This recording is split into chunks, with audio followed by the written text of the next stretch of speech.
states that pressure increases when volume decreases and vice versa if the gas temperature is constant. Boyle's law.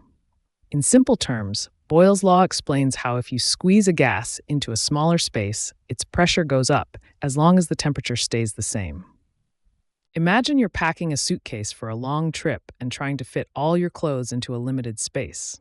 As you push down to compress the clothes, decreasing their volume, you feel the suitcase getting harder to close because of the increased pressure inside. Similarly, Boyle's law describes how, when the volume of a gas decreases, its pressure increases, given that the temperature remains constant. Just like squeezing more clothes into a suitcase makes it harder to close due to increased pressure, compressing a gas into a smaller volume results in increased pressure if the temperature doesn't change.